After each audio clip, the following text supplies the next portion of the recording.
Welcome back. Let's dive right into a really pivotal moment. Picture this.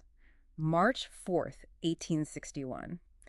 Abraham Lincoln has just snuck into Washington, D.C., partly in disguise, which tells you something about the tension. Yeah, the atmosphere must have been electric. Absolutely. And he's standing there, about to take the oath of office, looking up at the Capitol building, but the dome, it's unfinished. It's this incredibly powerful symbol of the disunited states at that moment. Yeah. 7 states already gone. A really potent image. And before things spiral into, 4 years of absolute horror and bloodshed, Lincoln tries to frame the whole struggle. He says it's about proving that popular government is not an absurdity.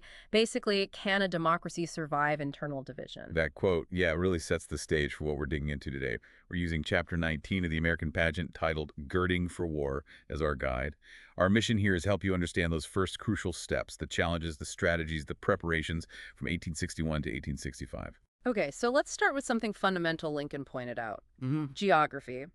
He argued secession was just, impossible physically. The North and South, he said, cannot separate. Right, the source material uses that image of conjoined twins. And why? Because the major geographical features, like the Appalachian Mountains and the Mississippi River, they run north-south. They don't create a neat east-west border. They actually bind the country together. Which immediately creates huge problems if you try to split. Suddenly you have questions like, okay, who pays what share of the national debt? Exactly. And what happens to the federal territories out west?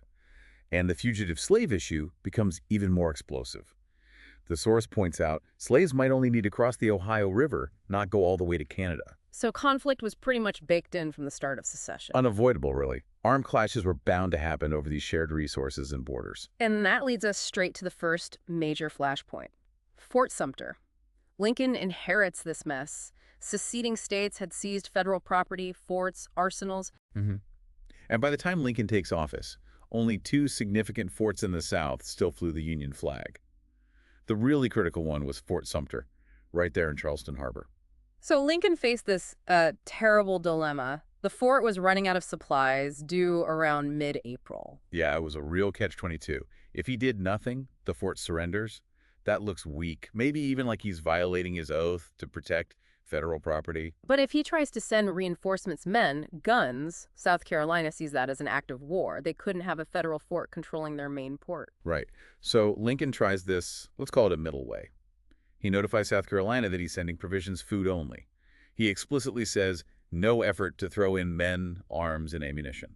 But was that distinction even meaningful to the Confederates at that point? Sending ships at all seems like it would be seen as aggression. It absolutely was. From the Southern perspective, any attempt to resupply or hold that fort was hostile. They saw the approaching naval force, even if just carrying food, as reinforcement. And their response. They opened fire. April 12, 1861. The cannon started shelling Fort Sumter. That's the definitive start of the shooting war. 34 hours of bombardment. And amazingly, no one was killed during the shelling itself. The garrison eventually surrendered. Right, a bloodless start in one sense, but the political and emotional impact was immense. Huge. Because up till then, you had a lot of Northerners saying things like, "Wayward sisters, depart in peace. Just let them go." But that sentiment vanished overnight. Seeing the flag fired upon, it galvanized the North. The new cries were, "Remember Fort Sumter," and "Save the Union." So the South's action basically forced Lincoln's hand, politically speaking. It did. He immediately issued a call, April 15th, for 75,000 militiamen. He needed troops to suppress the rebellion. But that call for troops had its own consequences, didn't it? Especially in the Upper South. Absolutely. It was the final straw for 4 more states, Virginia, Arkansas, Tennessee, and North Carolina. They saw it as the North initiating war against sovereign states, so they seceded too. And the Confederacy then moves its capital to Richmond, Virginia. Suddenly, the 2 capitals are only about 100 miles apart. Which just underscores the strategic importance of the next critical group, the border states. Right, the slave states that hadn't seceded, Missouri, Kentucky, Maryland, and Delaware. Losing them? Yeah. Well, the source suggests the North might have lost the whole war right there. It's hard to overstate their importance. They had a white population more than half the size of the entire Confederacy. Their manufacturing capacity would have nearly doubled the South's. And they had huge numbers of horses and mules, critical for armies back then. Exactly. Lincoln famously, reportedly, said he hoped God was on his side, but he had to have Kentucky. And he took some pretty strong actions to keep them, especially Maryland, right? Declaring martial law. He did. He couldn't risk Washington, D.C. being surrounded by hostile territory. He sent troops into Missouri, too, where the fighting was fierce. It was about securing loyalty, sometimes by force. Which ties into his political tightrope walk. He had to be incredibly careful about the stated war aims initially. Critically careful, he had to publicly declare he was not fighting to free the slaves. Why not? Seems counterintuitive now. Because if he had, the border states, which were slave states, would almost certainly have left the Union immediately. And it wasn't just them. You mean the butternut region. Tell us about that. Yeah, that's a term for the southern parts of Ohio, Indiana, and Illinois. A lot of people there had Southern ancestry or sympathies. They weren't abolitionists. So making it an anti-slavery crusade early on would have alienated them too. Definitely. He could have lost support within the Union itself. So the official line had to be, this war is only about preserving the Union, which meant, paradoxically, you had slaveholders on both sides of the conflict at the beginning. It really was brother's blood, as the source puts it. Just look at Senator Crittenden from Kentucky tried to broker peace, but ended up with one son, a general in the Union Army, the other a general in the Confederate Army. A tragic illustration. And Lincoln's own wife, Mary Todd Lincoln, had 4 brothers fighting for the Confederacy. It cut right through families. Even affected Native American tribes in the Indian Territory. That's right. Most of the 5 civilized tribes, the Cherokees, Creeks, Choctaws, Chickasaws, and Seminoles, sided with the Confederacy, partly because some of them also owned slaves and felt more culturally aligned with the South. Such deep divisions. Okay, let's shift to the balance sheet, the resources. Who had what going into this? Well, at first glance, the South had some significant advantages. They were fighting defensively on their own turf behind interior lines. They didn't need to conquer the North. They just needed to fight to a draw and win their independence. Morale must have been high, too, fighting for self-determination, their way of life. Very high initially. And they arguably had the better military leadership at the start. Think Robert E. Lee, Stonewall Jackson, brilliant commanders. And their soldiers had a reputation, right? Bred to fight, the famous rebel yell. Yes, accustomed to outdoor life, handling horses and firearms. They were formidable fighters, especially early in the war.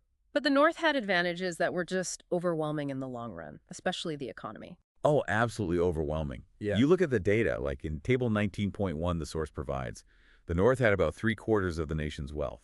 3/4 of the railroad mileage, too, over 30,000 miles. Crucial for moving troops and supplies. And manufacturing, no contest. The source notes that the middle states alone produced nearly half the nation's total manufactured goods. The South had very little industry. And manpower. A huge disparity. About 22 million people in the loyal states versus 9 million in the Confederacy, and roughly 3.5 million of those Southerners were enslaved people, generally not used as soldiers by the Confederacy. Plus, the North kept getting reinforcements from immigration. Right. Over 800,000 European immigrants arrived between 1861 and 1865. Many enlisted, often lured by bounties. About 1/5 of the Union Army ended up being foreign-born, a massive pool of manpower the South just didn't have. Let's talk about the soldiers themselves. The source paints portraits of Billy Yank and Johnny Reb. Yeah, sort of general profiles. Billy Yank, the Union soldier, tended to be more literate, maybe more practical, coming from towns and cities, more used to regimentation, maybe adapted to army discipline a bit quicker. Whereas Johnny Reb, the Confederate soldier, Often more emotional, perhaps more outwardly religious, definitely embodying that fierce Southern individualism, which could be great for fighting spirit, but sometimes meant, well, less respect for military hierarchy and discipline. but for both sides, the biggest killer wasn't the enemy's bullets. Tragically, no. It was disease. Things like dysentery, typhoid fever, measles, mumps. They killed twice as many soldiers as combat did. Just awful, due to poor sanitation, lack of medical knowledge. Exactly. Germ theory wasn't understood. Field hospitals were often breeding grounds for infection, which highlights the crucial role women started to play. As nurses, right, like Clara Barton and Dorothea Dix in the North. Yes, they transformed nursing from a lowly service into a respected profession. They organized hospitals and sanitation efforts. In the South, you had figures like Sally Tompkins, who ran a Richmond hospital so effectively she was commissioned as a captain by Jefferson Davis. Incredible. Okay, let's switch gears to diplomacy. The South had a big hope here, didn't they? King Cotton. That was their ace in the hole, or so they thought. Their strategy heavily relied on getting foreign intervention. especially from Britain. Because British textile mills were massively dependent on Southern cotton, something like 75% of their supply came from the American South. The thinking was the blockade would cut off cotton, British factories would close, workers would riot, and Britain would have to intervene to break the blockade and save its economy. But King Cotton, while he was dethroned, why did that strategy fail so badly? Several key reasons. First, the British public, especially the working classes, were increasingly anti-slavery. Thanks partly to books like Uncle Tom's Cabin, they saw the North's cause, especially after emancipation, as morally superior. They put pressure on their government not to intervene on behalf of a slave power. Okay, so public opinion mattered. What else? Second, timing and stockpiles. Britain had imported enormous amounts of cotton in the years just before the war, 1857 to 1860. So they actually had a huge surplus when the war started. The cotton famine didn't hit as hard or as fast as the South hoped. Ah, so they had a buffer. Exactly. And the third reason, perhaps the most decisive, King Wheat and King Corn turned out to be more powerful. How so? Britain suffered a series of bad harvests during the war years. They became desperately dependent on importing huge quantities of grain from the north. So if Britain broke the Union blockade to get cotton, they'd risk war with the North. And lose their vital supply of food, starving their own people for cotton. Not a good trade-off. The North's agricultural power proved more compelling diplomatically than the South's cotton. Wow, that really shifted the balance. But there were still some close calls with Britain, diplomatically. Oh, yes. Very tense moments. The Trent Affair in late 1861 was probably the most serious. What happened there? A Union warship stopped a British mail steamer, the Trent, on the high seas and forcibly removed 2 Confederate diplomats who were on their way to Europe. That sounds illegal, taking people off a neutral ship. Highly illegal by international standards. Britain was furious. War talk was everywhere. They demanded the release of the diplomats and an apology. How did Lincoln handle it? Very carefully. He supposedly said, one war at a time. He knew he couldn't fight Britain and the Confederacy simultaneously, so reluctantly, he released the diplomats, called them white elephants. Crisis averted, barely. But the trouble didn't end there. What about the Confederate warships built in Britain? Right, the commerce raiders. Ships like the famous CSS Alabama. They were built in British shipyards, slipped out unarmed, and then picked up guns elsewhere. The Alabama never even docked in a Confederate port, but captured over 60 Union merchant ships. That must have devastated Northern shipping. It did. It crippled the U.S. merchant marine for years. The North was obviously furious that Britain allowed these ships to be built. And then there was an even bigger threat, the Laird Rams. Yes, in 1863, these were 2 ironclad warships being built by the Laird Company in Britain for the Confederacy. They had iron rams designed to smash wooden ships potentially powerful enough to break the Union blockade. That sounds like a game changer. It could have been. The Union minister in London, Charles Francis Adams, basically told the British government, if those ships sail, it means war. High stakes again. Extremely. Fortunately, London backed down at the last minute.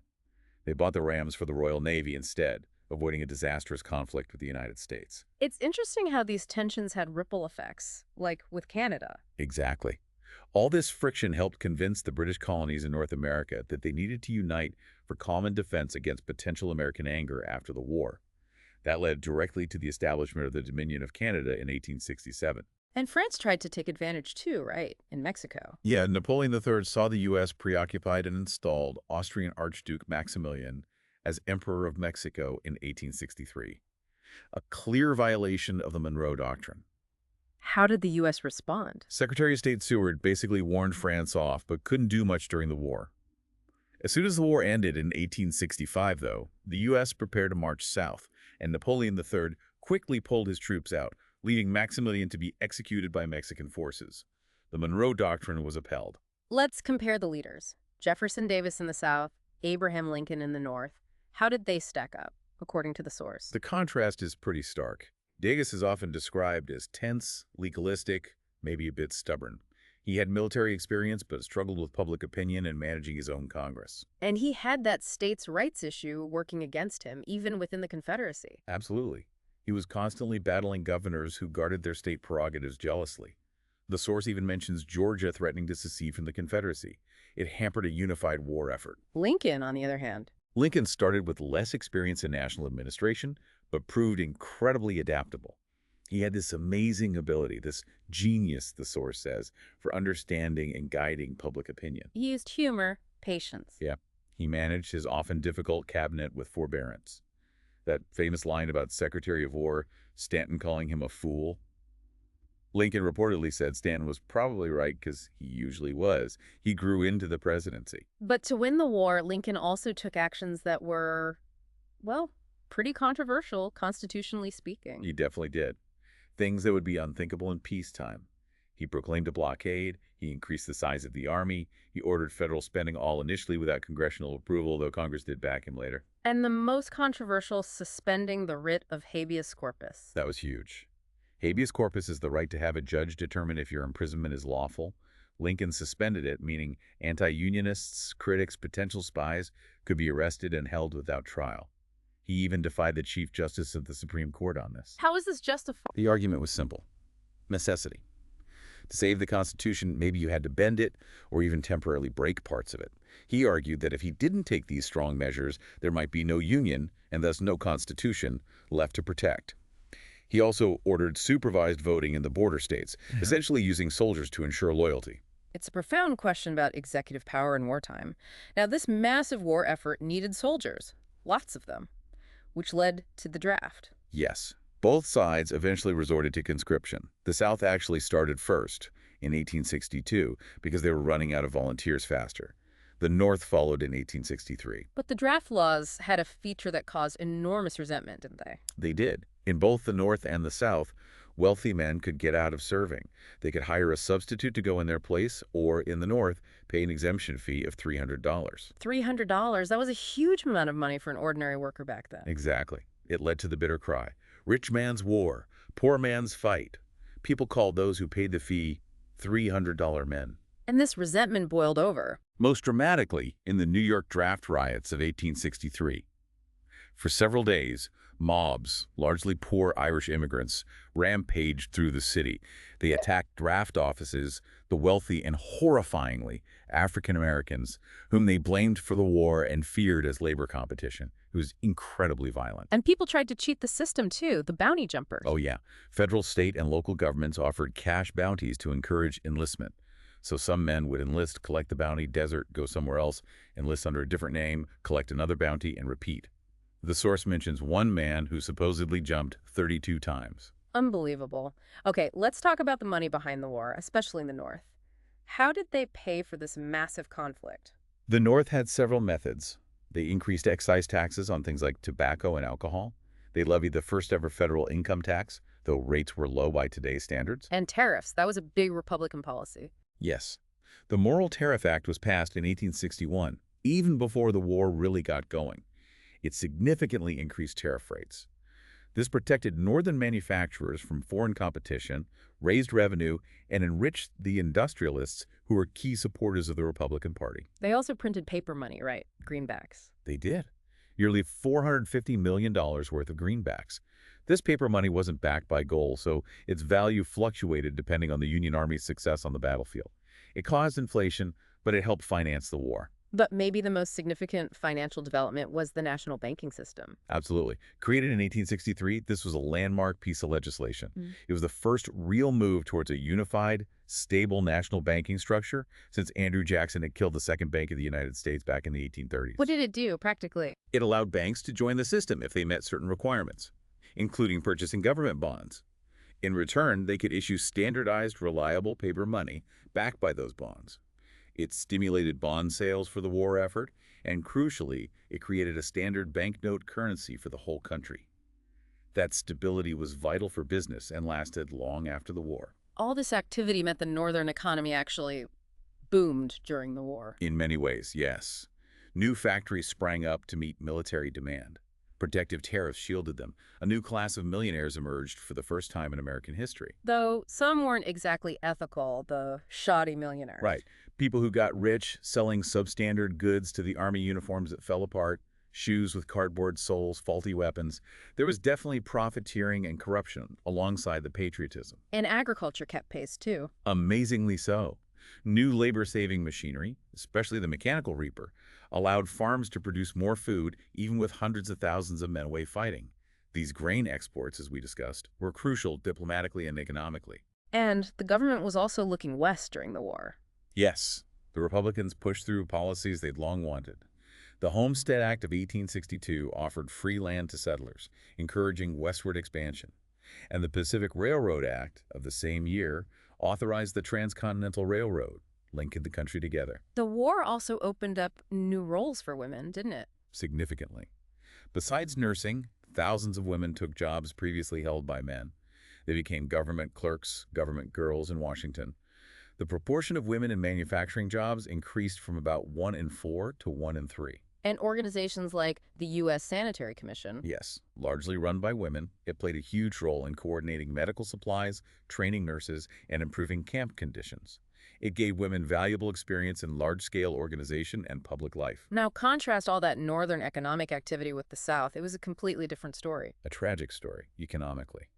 The Union blockade was devastatingly effective over time. It choked off customs duties, which had been the main source of revenue for the Confederacy. And they couldn't just raise taxes easily. No. The states' rights philosophy worked against them again. Southerners strongly resisted heavy direct taxation by the central Confederate government, so revenue was scarce. Which forced them to rely on Printing money. Vast amounts of blue-backed Confederate paper money. But with little backing it, and Union success eroding confidence, the currency became almost worthless. What kind of inflation are we talking about? Catastrophic inflation. The source says the Confederate dollar eventually sank to the point where it took nearly $1,000 to equal one pre-war gold dollar. That's an inflation rate of 9,000%. Compare that to about 80% inflation in the North over the whole war. 9,000%. That just destroys an economy. Completely. Savings were wiped out. Bartering became common. The transportation system, already weak, totally collapsed under the strain of war and lack of repair. The South's economic vitality just drained away. Cotton capitalism couldn't compete with the North's industrial might. The source paints a really grim picture by the end. The South was rich in little but amputees, war heroes, ruins, and memories. A powerful summary of the economic devastation. Okay, let's try to wrap this up. Key takeaways from this deep dive into Chapter 19. The geography made separation almost impossible, setting the stage for conflict. Right. And the South's big diplomatic gamble on King Cotton failed utterly, largely because the North's agricultural power, King Wheat and King Corn, proved more vital to Europe, especially Britain. And ultimately, the North's overwhelming economic advantages, combined with new financial systems like the national banking system and supportive government policies like tariffs, really sealed the South's fate in a long war. It became a war of attrition that the industrialized North was simply better equipped to win. Which leads to a final thought, something for you, the listener, to ponder. This chapter shows how the war didn't just preserve the Union. It fundamentally reshaped America's economy and the power of the federal government. Think about those acts passed during the war. The Morrill Tariff, the Homestead Act, the Pacific Railroad Act, the national banking system. They set the stage for the industrial Gilded Age that followed. So the question is, how much of the modern America we recognize today was actually forged, not in peacetime planning, but in the crucible of war and necessity? A powerful question to end on. That connection between the battlefield and the boardroom forged over those 4 bloody years. Thank you for joining us on this deep dive. We'll see you next time.